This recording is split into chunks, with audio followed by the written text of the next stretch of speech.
Bom dia a todos os irmãos e irmãs aqui presentes. Para mim é uma honra e um privilégio estar aqui com vocês. Sempre é bom nós estarmos reunidos com a noiva do Cordeiro, com os remidos, os eleitos, para cultuar o Senhor. Seja o dia, a hora, na quantidade que for. É sempre bom estar com o Senhor. João capítulo 7, por favor. João 7.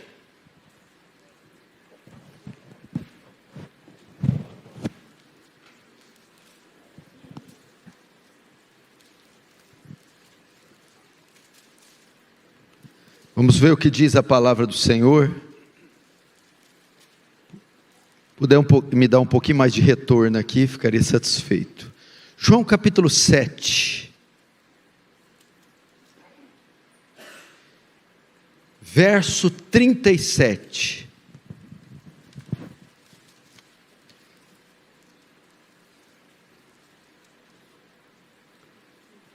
O tema da minha mensagem é Jesus, a fonte do avivamento.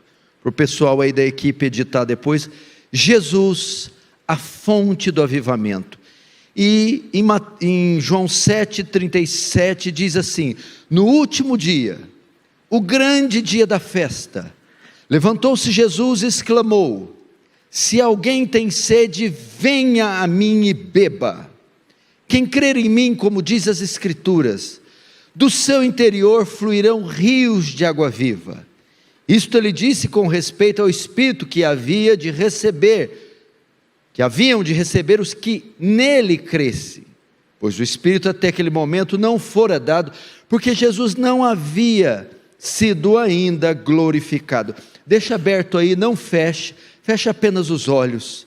Pai Santo, o nosso desejo, o nosso ardente desejo, é que um avivamento comece entre nós. O nosso coração sangra de ver o estado da nossa nação, da nossa sociedade, da nossa elite política.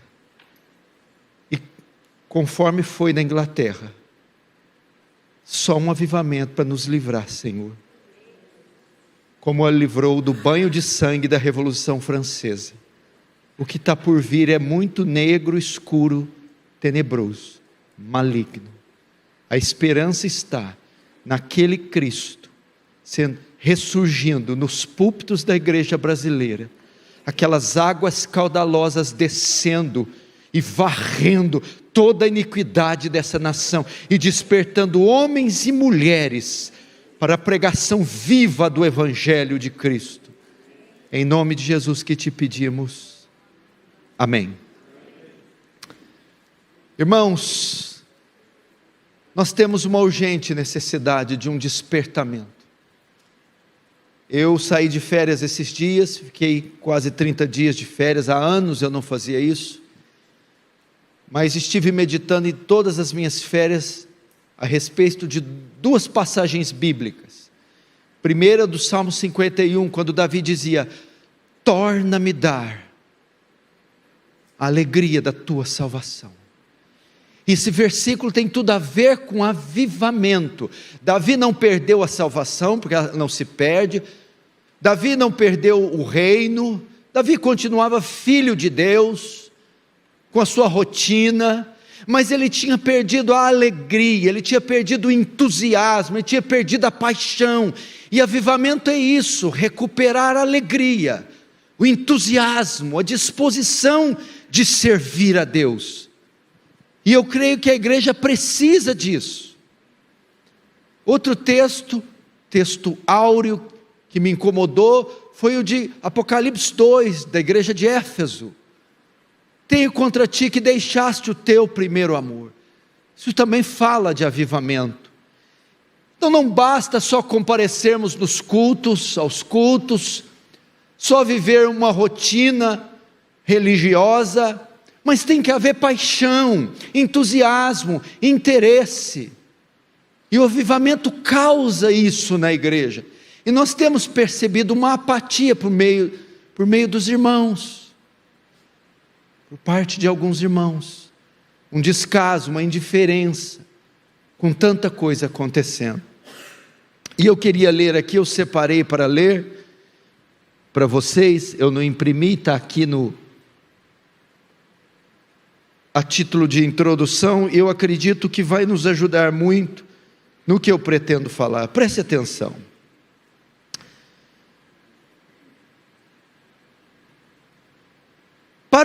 Para o mundo de língua inglesa, o século XVIII foi um período monumental de despertamento espiritual. Martyn Lloyd-Jones chamou este tempo de a maior manifestação do poder do Espírito Santo desde os dias apostólicos. Essa era provou ser tempo sem precedentes de esforços evangelísticos e renovação espiritual.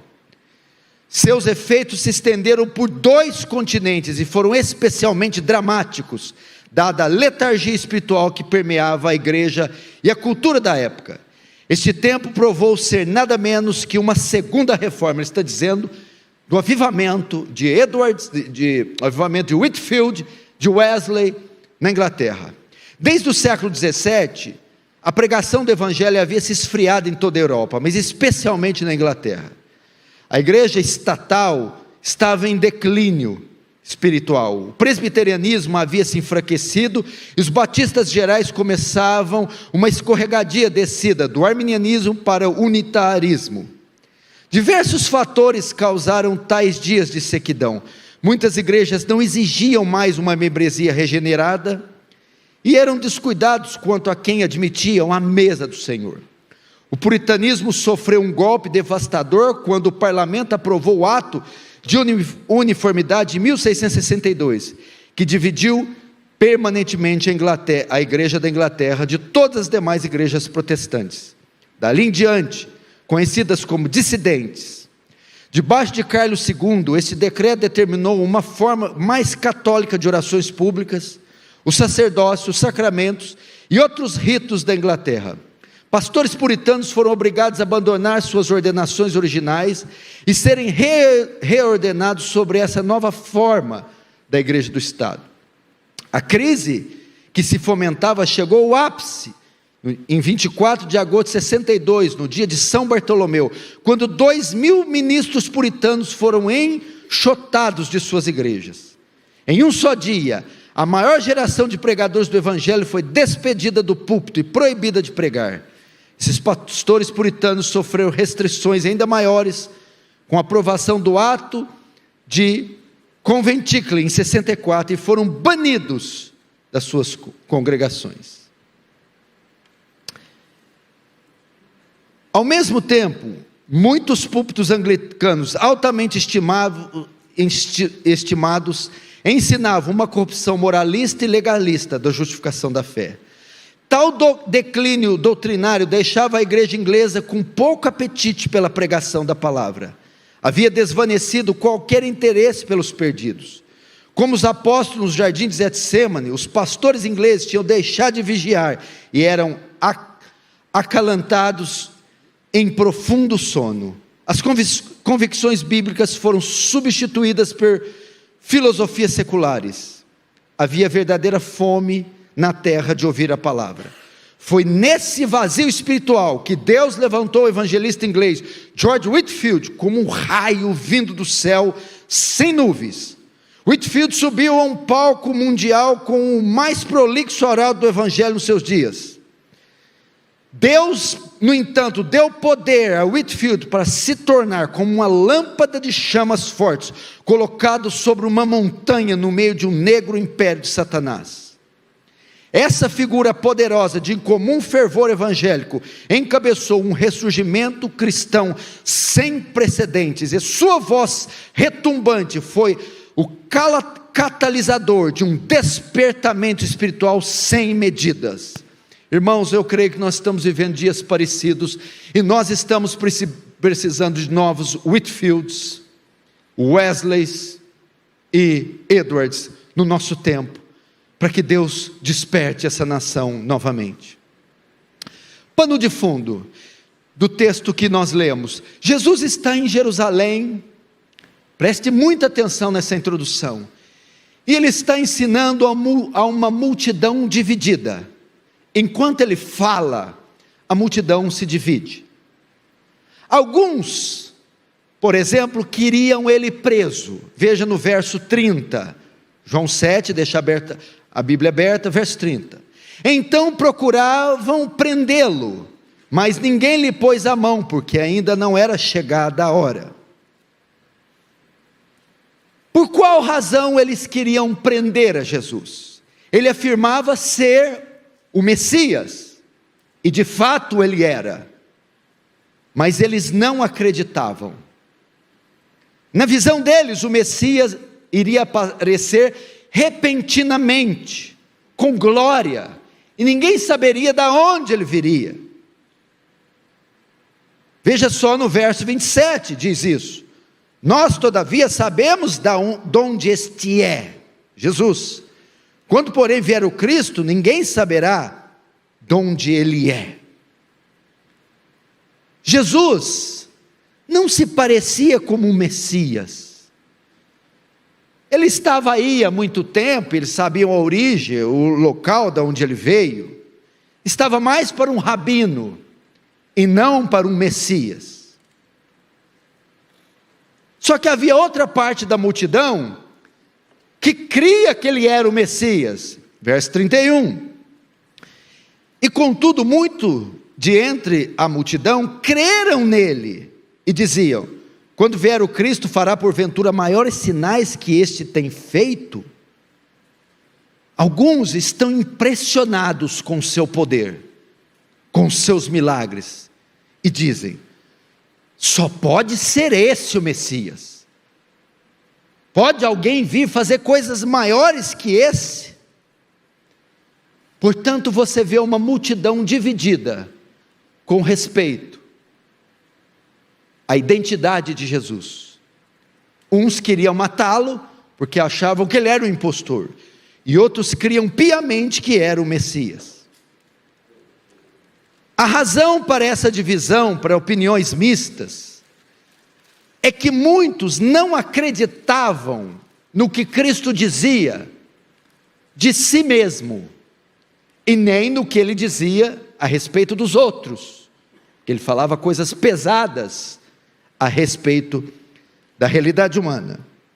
Veja no verso 28, 29, aqui você vai ver uma fala irônica de Jesus.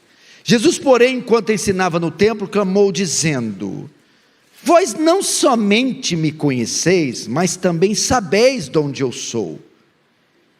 E não vim porque eu de mim mesmo o quisesse, mas aquele que me enviou é verdadeiro. Presta atenção nessa frase: aquele a quem vós não conheceis. Eu o conheço porque venho da parte dele e fui por ele enviado. Presta atenção, Jesus está dizendo aqui: vocês têm as Escrituras, vocês têm os oráculos de Deus, vocês estão entre os maiores sábios da face da terra, mas vocês não conhecem a Deus. Final do 28, aquele a quem vós não conheceis. Por isso estão divididos, por isso vocês não creem em mim, por isso vocês não me conhecem, porque vocês não conhecem a Deus. Porque se vocês conhecessem a Deus, vocês me conheceriam. João 5, 23. Para que todos honrem o Filho, como honram o Pai. Escute, quem não honra o Filho, não honra o Pai que o enviou. Não se pode ver a Deus, conhecer a Deus, falar com Deus, se achegar com Deus, a Deus, senão através do Filho de Deus, o Messias.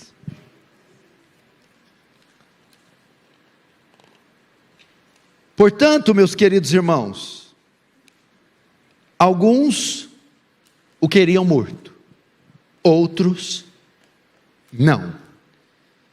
Entretanto, os fariseus, inimigos de Jesus, souberam das reações positivas da multidão. Souberam que não só havia os que não criam, mas uma grande parcela cria. E eles reagem a essa parcela e agem rápido. João 7,32. Os fariseus, ouvindo a multidão murmurar estas coisas a respeito dele, juntamente com os principais sacerdotes, enviaram guardas para o prenderem. Veja só, o cerco está se fechando para Jesus. As coisas estão ficando perigosas. A vida dele corre risco. A popularidade dele cresce tanto que os fariseus agem. E dão uma ordem para os guardas prenderem Jesus. Entretanto, preste atenção, até o verso 45, que é a resposta dos guardas, a ação dos guardas, a ordem dos fariseus, não acontece nada. Eles não o prendem, eles não o tocam. Jesus diz que será preso na hora, no momento e do modo que ele quiser. É ele quem determina isso, e não os fariseus. Veja o verso 33. Disse-lhes Jesus: ainda por um pouco de tempo estou convosco, e depois irei para junto daquele que me enviou. A vez de procurar-me e não me achareis. Também onde eu estou, vós não poderei ir. Em outras palavras, Cristo está dizendo: vocês podem tentar me prender, mas eu escolho onde, como, quando e quem vai comigo. Eu sou o Senhor do tempo e da história. Agora, note a resposta deles, diante das palavras de Jesus, 35 e 36.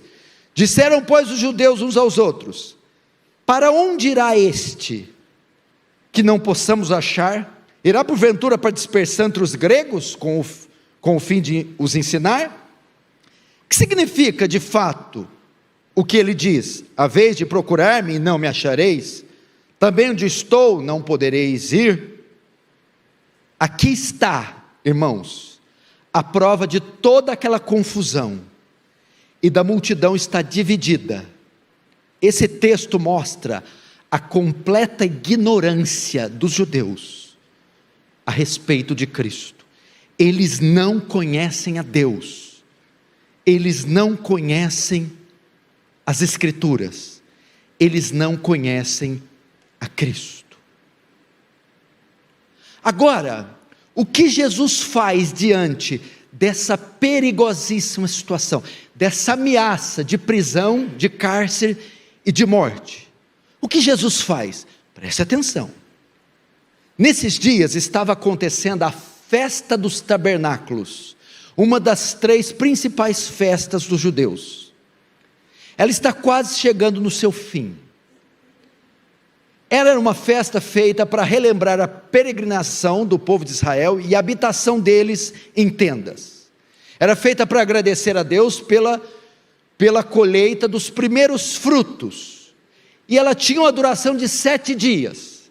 No 7º dia ocorria o rito da água, onde o sumo sacerdote vinha com um cântaro, com a água colhida do tanque de Siloé, para simbolizar as bênçãos recebidas, ou as bênçãos das chuvas necessárias para as próximas colheitas. Jesus esperou o 7º dia, o dia do rito da água, para nesse dia fazer um discurso, ok? Os guardas estavam presentes nesse momento, e estavam esperando ele fazer o discurso, porque no momento que Jesus se erguesse para discursar, ele ia se expor, e então ali eles o prenderiam, Ok? Agora, veja a reação dos guardas ao tentar prendê-lo após o discurso. Verso 45. Voltaram, pois, os guardas à presença dos principais sacerdotes e fariseus, e esses lhe perguntaram: por que não o trouxestes? Responderam eles: jamais alguém falou como este homem. Irmãos, eles estão lá, lanças, espadas, prontos para prender. Entretanto, quando Jesus começa a discursar, aqueles homens ficam imóveis, e eles não conseguem prendê-lo. Eles são capturados pelo discurso, dominados. E quando eles voltam, os fariseus dizem: cadê ele? Vocês não trouxeram, por que vocês não prenderam ele? De modo que eles respondem: nós não podemos prendê-lo. Ninguém nunca falou como esse homem. Por que vocês não prenderam? Que discurso foi aquele? Que palavras foram aquelas? Meu Deus do céu. Eles não conseguem prendê-lo. Agora, o que Jesus disse?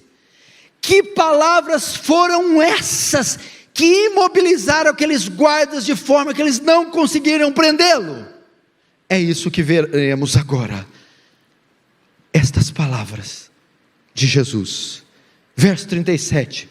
No último dia, o grande dia da festa, levantou-se Jesus e exclamou: se alguém tem sede, venha a mim e beba. Meu irmão, o primeiro princípio que temos que aprender, se queremos um avivamento, temos que aprender a real necessidade do homem. Jesus começou a expor o coração daqueles guardas. O enredo não se dá só em Jesus, a festa e a multidão. O enredo se dá entre Jesus e estes guardas que estão diante dele, perplexos pelo sermão. E Jesus, ele vai revelar a real necessidade. Ele começou a expor, a revelar o coração e a condição daqueles homens. Ele viu que o coração daqueles homens estava seco, estava árido, estava vazio. Quando Jesus disse: alguém tem sede, ele não está dizendo que existem alguns que têm e outros que não têm. Não. Existem alguns que reconhecem que têm e outros que não reconhecem que têm. Mas o fato é que todo homem tem sede. Todo homem tem uma necessidade interior, todo homem tem um vazio dentro de si, todo homem tem uma aridez, uma sequidão oriunda do seu ser. E Jesus está dizendo qual é a real necessidade dos homens. Vocês têm dentro de você uma necessidade que excede muito as outras, que nada nem ninguém pode suprir. Precisamos saber, o homem tem sede. Todo homem tem sede. Todo homem busca sentido para a vida, significado para a vida. Todo homem há nele algo que lhe falta. E que algo é esse? O texto vai mais longe. Essas palavras revelam o quê? Ele não está falando de sede física, necessidade física. Ele está falando da alma. é sede na alma, é mais que os olhos podem ver, é mais que os ouvidos podem ouvir, é mais que as mãos podem apalpar, transcende a matéria, transcende o mundo físico, é uma sede intrínseca, no interior, na parte imaterial do ser, na alma. Os homens têm sede, os homens têm um vazio na sua alma. A alma humana, meu irmão, sente sede de Deus, e até encontrá-lo, permanecerá eternamente sedenta e vazia. Quando o corpo fica sem água, ele sente necessidade de água, ele sente sede. Quando o homem está sem Deus, ele sente sede de Deus, necessidade de Deus. Jesus começa então a revelar a real necessidade. Não são bênçãos, não são colheitas, não são chuvas, é o perdão dos pecados, é a redenção da alma, é a salvação, é a justificação. Essa é a real necessidade do homem. Os guardas estão ali, ouvindo aquele sermão. O coração deles começa, eles estão olhando o cântaro, a procissão, o sacerdote, a água, imaginando que aquilo é a sua real necessidade, prosperidade, fartura, colheita. E Jesus vai dizer: sede na alma. Esse é o problema do mundo. O avivamento virá quando os homens reconhecerem a sua necessidade de Deus, a sua sede, o seu vazio, a sua falência espiritual. Bem-aventurados os pobres, os falidos de espírito, porque deles é o reino do céu. Quando essa pobreza de alma, quando essa falência espiritual contagiar os homens, e os pecadores tiverem noção da sua debilidade, da sua falência, da sua condição miserável, e clamarem ao Senhor, então do alto Ele descerá e encherá-los até transbordar. Segundo, agora o Senhor revela não só a real necessidade, mas a solução verdadeira. Se alguém tem sede, Ele vai mostrar a única forma de matar a sede, a única forma de matar a sede. Veja só, a solução verdadeira, verso 37, se alguém tem sede, venha a mim e beba. Venha, a única forma, meu irmão, a água era retirada da fonte de Siloé. Jesus, em outras palavras, está dizendo: eu sou a verdadeira fonte de Siloé. Aquilo é só um poço, aquilo é só uma nascente d'água, aquilo só resolve problemas circunstanciais, é só um paliativo. Eu sou a verdadeira fonte. Ele também revela que aqui não é só a fonte. Os guardas estão lá, olhando para ele e dizendo: será que é o que eu estou pensando? Novamente, eles estão olhando a jarra, a água, a procissão. O Senhor está querendo dizer que o Senhor é essa água? Sim, Jesus na sua fonte, Ele é a água que todos nós devemos tomar, irmãos. Jesus é quem satisfaz verdadeiramente os homens. Nada nesse mundo, meu irmão, só Jesus mata a sede latente das almas. Só Jesus preenche esse vazio, só Jesus dá sentido, só Jesus ressuscita o que está morto, só Jesus completa o que em nós está faltando. Só Jesus. Salomão experimentou isso, meu irmão. Salomão, no amor, foi um sucesso. 700 mulheres, 300 concubinas, 1000 mulheres, de modo que se deitasse com uma por um dia, ele demoraria 3 anos para deitar com todas. Financeiro, ele foi o ápice. Ele recebia toneladas e toneladas de ouro, de modo que ele era tão rico, que a prata no seu reino se desvalorizou. No ministério era o homem mais poderoso, no saber era o homem mais sábio, mas em Eclesiastes 1 vai dizer, é tudo rével, farelo, pó, sopro, vaidade, não me preenche, não me completa, não mata a sede que eu tenho em mim. Irmãos, os homens até reconhecem que têm sede, até reconhecem o seu vazio, até reconhecem a sua necessidade, mas não buscam na forma verdadeira e tentam saciar a sede no sexo ilícito, na droga, tentam na estética, na beleza, nesse mundo, mas não conseguem. Buscam na forma errada, na religião, nas crendices, no prazer. Não adianta, pode buscar na droga, no sexo, no álcool, em tudo. Você pode em qualquer lugar fazer uma excursão em Marte, uma caminhada nos anéis de Saturno, você não matará a sede da sua alma, exceto por Cristo Jesus. João 6,35, declarou-lhes, pois Jesus, eu sou o pão da vida, e o que vem a mim jamais terá fome, e o que crê em mim jamais terá sede.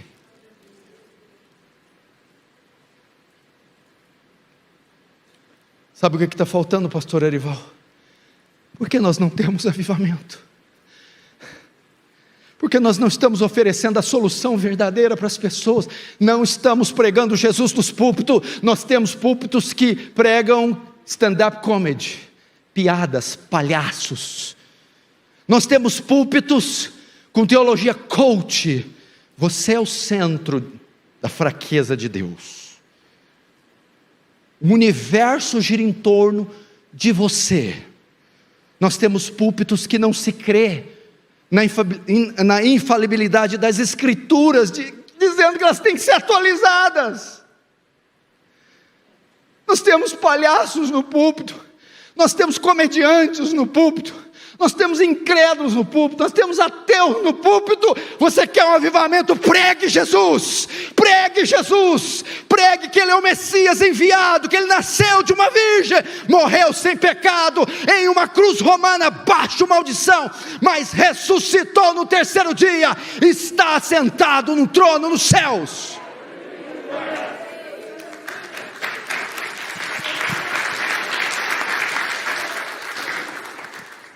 Não venha com histórias de carochinha, pregue Jesus, pregue Jesus.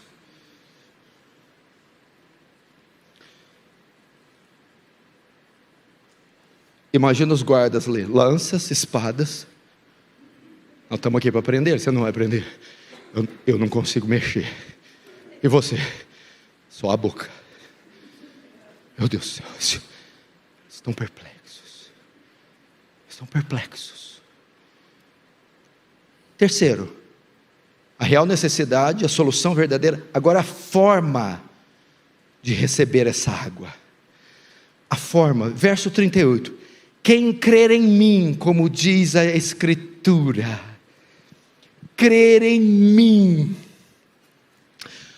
O que Jesus está querendo dizer? Veja a forma, como eles já estão ali. Meu Deus, Ele mostrou a minha real necessidade.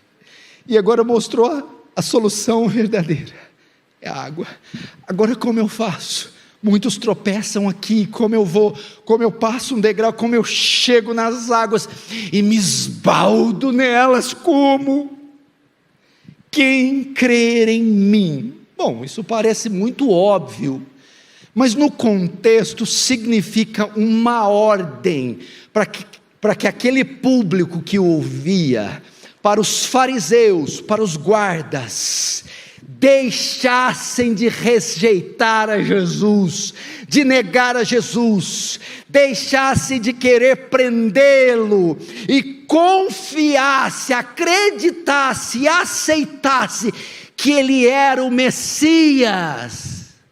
Eu acho que você ainda não entendeu, agora você vai entender. Jeremias 2,13: o meu povo fez duas maldades, a mim me deixou manancial de águas vivas, e cavaram cisternas rotas, que não retêm água. Jesus está dizendo, a forma de receber, deixe as cisternas rotas, deixe o judaísmo caduco, deixe Moisés, deixe essa lei mal interpretada, deixe os ritos, deixe e venha, cisternas rotas, cisternas fendidas, colocava água, ela não retia as águas, e venham e creiam no manancial de águas vivas, Jesus.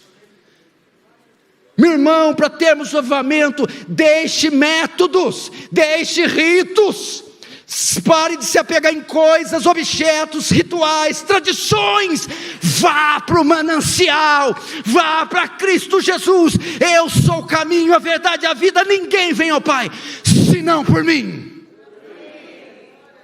Estamos apegados em ritos, métodos, costumes, tradições, e rejeitando as grandes cascatas da graça, que emanam de Emanuel.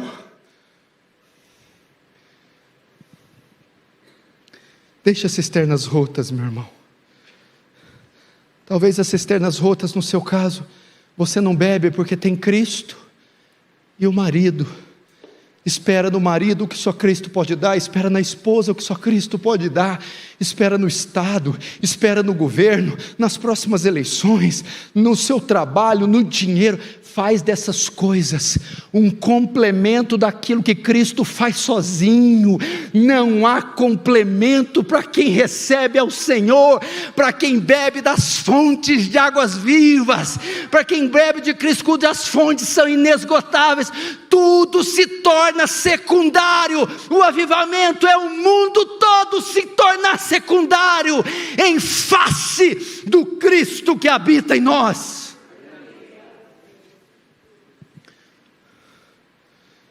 Agora, qual é o resultado? Vamos para o resultado. Qual é o resultado? De ir e crer. Ele disse, né? Quem tem sede, venha, creia. Qual que é o resultado? Beba. Eu vou, eu creio. Resultado? Eu bebo. Vejamos, verso 35, quem crê em mim, verso 38, quem crê em mim, como diz a Escritura, do seu interior fluirão rios de água viva. Olha só, meu Deus, é uma promessa para nós, e diz, quem tem sede, venha, vindo, creia, e crendo, beba. O que significa esse termo, do seu interior fluirão rios de água viva? Significa, escute isso aqui está, meu irmão, a fonte, a chave do avivamento, ainda que eu creio que ele é uma obra extraordinária e soberana. Significa que quando você vem a Jesus para beber, pastor Erival, ele não te oferecerá somente um gole pontual desta água, mas você recebe a água e toda a fonte junto. Não é só um gole, é um oceano de águas. São águas intermináveis, são águas imparáveis, são caudalosas águas. Porque a sede oriunda do homem, a sede oriunda nossa, é tão grande que um gole não basta para matar a sede. Jesus então oferece água no mesmo nível da sede, águas vivas. Para tal sede, tal água. Para tal pecado, tal perdão. Para tal queda, tal expiação. para tal morte, tal ressurreição. Mas isso não quer dizer só isso. Uau!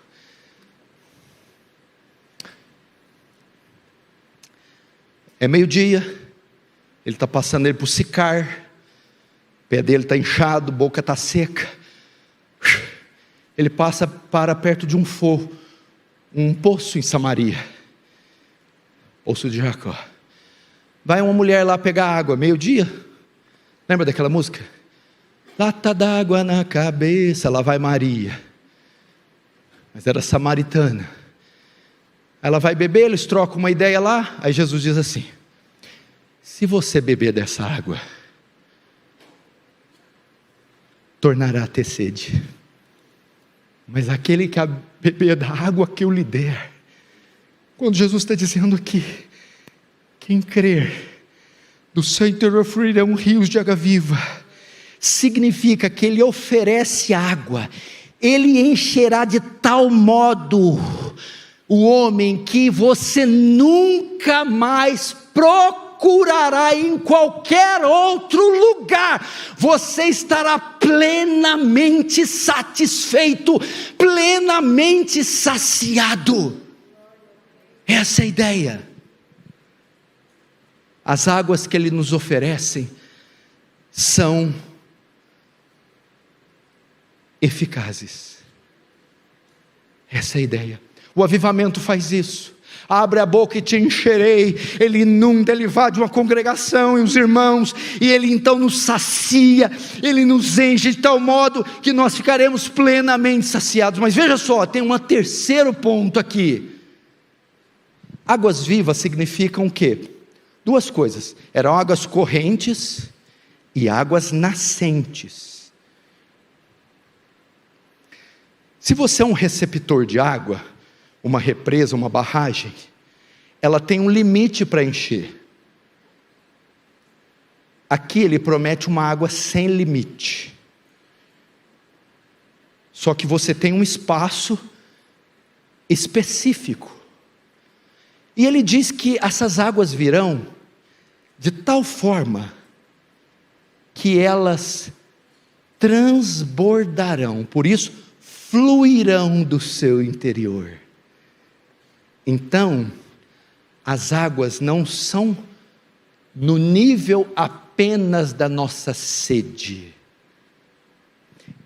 Nós receberemos uma visitação da parte do Senhor tão gloriosa, que a água não só matará a nossa sede, mas de todos aqueles que estiverem ao nosso redor. Isso é avivamento, quando Deus visita um pastor, uma meia dúzia de irmãos, uma congregação, de tal modo que aquilo é contagiante, e as águas se espalham, se multiplicam, e você mata a sede do vizinho, do professor de escola, do irmão, do pai, da menina. Glória a Deus, meu irmão. Isso é uma promessa de um avivamento. Por isso que nós temos que clamar: me enche, Senhor, me enche dessas águas até transbordarem. Isso está em Ezequiel 47:1, veja só. Depois disso, o homem me fez voltar. Ezequiel 47, verso 1. Depois disso o homem me fez voltar à entrada do templo, e eis que saíam águas debaixo do limiar do templo para o oriente, porque a face da casa dava para o oriente, e as águas vinham debaixo do lado direito da casa, do lado sul do altar. Nós somos amilenistas e acreditamos, não que esse texto é para se cumprir no milênio. Isso aqui diz respeito à igreja, o templo, onde águas fluíam da igreja. Atos capítulo 2, o enchimento, e vinha. Mas qual é o propósito daquelas águas virem, transbordarem e fluírem do templo? Verso 9: toda criatura vivente que vive em enxames viverá por onde quer que passe este rio que sai do templo, e haverá muitíssimo peixe, e aonde chegar estas águas, tornarão saudáveis as do mar, e tudo viverá por onde quer que este rio passe. É isso a cura que a igreja oferece, a pregação do evangelho, a salvação que vem da parte da igreja, quando essa está cheia do Espírito Santo. É isso, quem crer em mim, como diz as Escrituras, do seu interior, meu irmão, ele não só matará a sua sede, mas matará a sede de outros, através de você.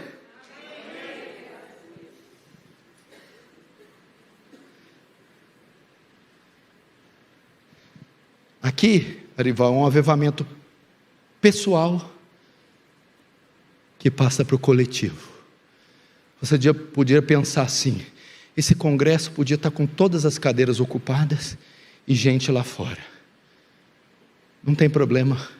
O que Deus fazer com os que estão aqui dentro, pega os que estão lá de fora. Quantos estavam no cenáculo no Pentecoste? 120. O que eles fizeram? Viraram o mundo de pernas para o ar. Já viu o ditado, água mole e pedra dura, tanto bate até que fura? Desde que eu conheço o pastor Erival, ele fala de avivamento, avivamento. Deus vai falar: vou ter que dar o avivamento para esse homem, senão ele não me dá sossego. Eu não sou iníquo, por que está me molestando desse jeito? Será que é a mulher do juiz iníquo? Avivamento, avivamento, toma avivamentão.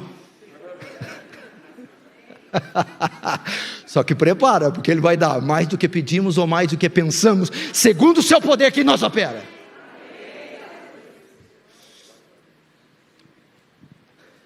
Agora Jesus mostra, eu estou terminando, não fique nervoso, não olhe no relógio. Cada vez que você olha, eu acrescento 15 minutos na mensagem. Já foi 2 irmãos que olharam, é meia hora.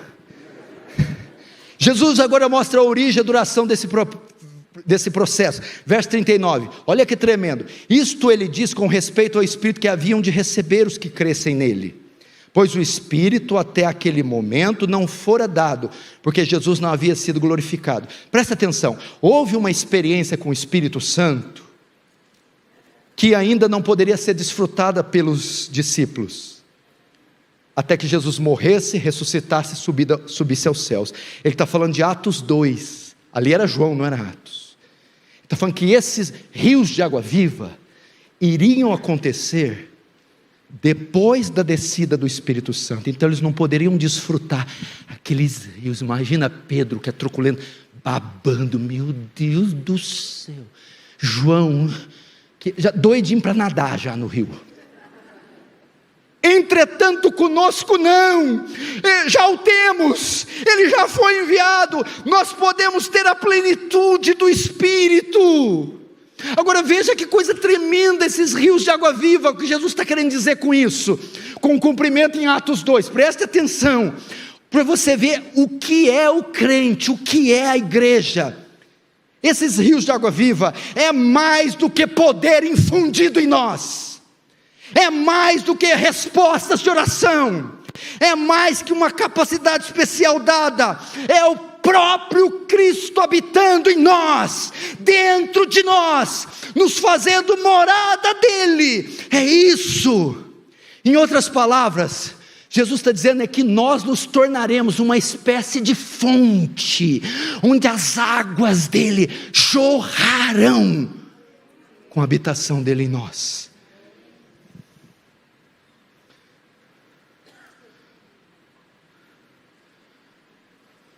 Os guardas não tem como prender. Sabe por que os guardas não prenderam? Foram saciados. Eu vou conjecturar aqui, não está aqui, mas eu vou conjecturar. Eles voltaram: por que vocês não prenderam? Eles disseram: como nós podemos prender a fonte da vida, a água da vida? Como podemos matar e prender aquele que dá vida aos homens? Não, nós não prenderemos. Como diz as Escrituras, estou correndo aqui, seja um indício de avivamento. Um falou, quando todos falarem, avivamento. Nós estamos no 1, já no começo, né? Um fósforo. Os irmãos começaram a bater nos bancos, prega. Fui pregar numa igreja do Paul Washer no Peru, umas igrejas que ele plantou no Peru. Você prega 1h20, 1h30. A hora que você está terminando, os irmãos, predique, pastor, predique. Eles gostam de 2 horas. 2 horas, 2 horas e meia. Predique. Eles sentam, começam a encostar nas paredes, sentar. Predica, homem, predica.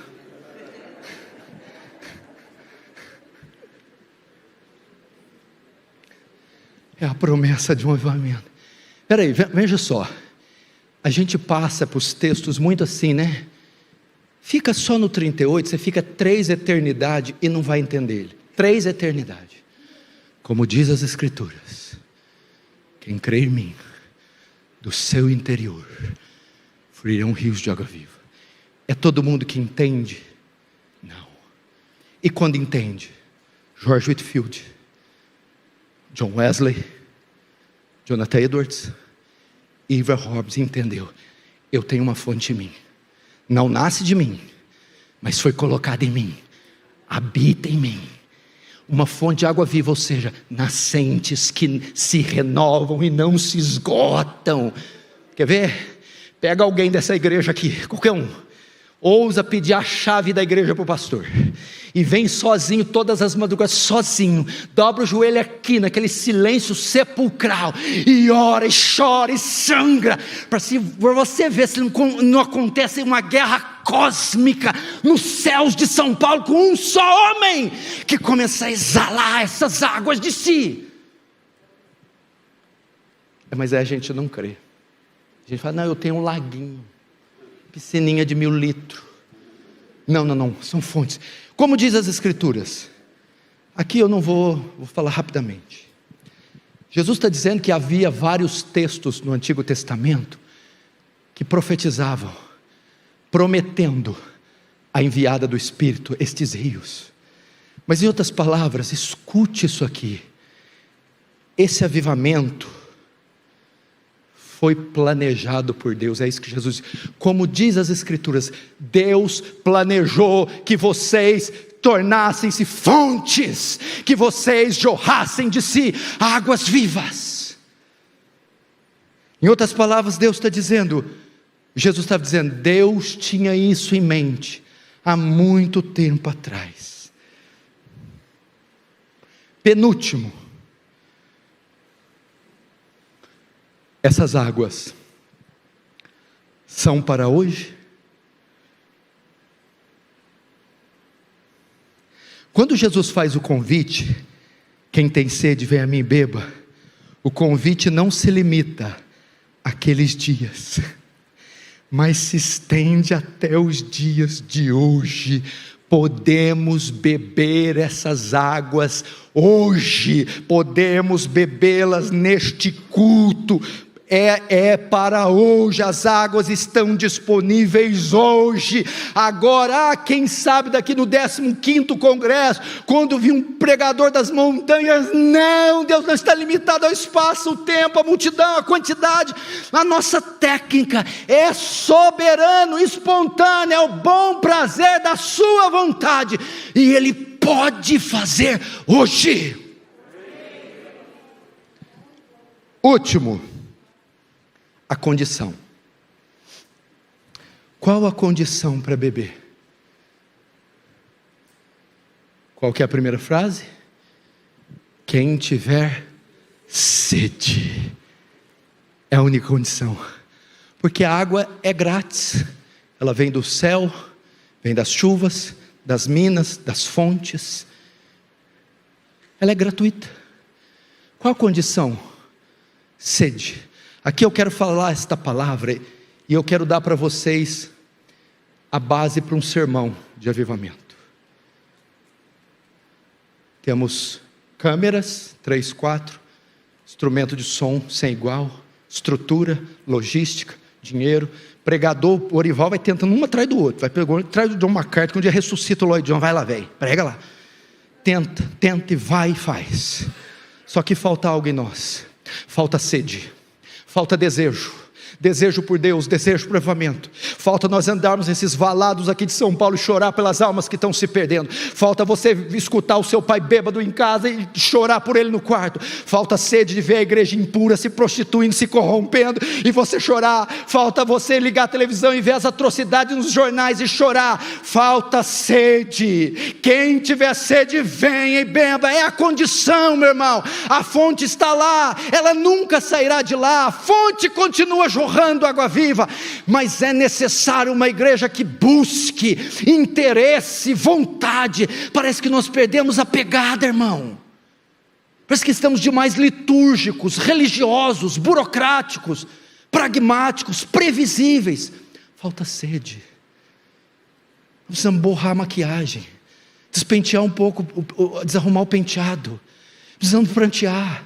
Precisamos banhar esses assentos de lágrimas. Sede, sede por Deus. E eu acredito que assim, o avivamento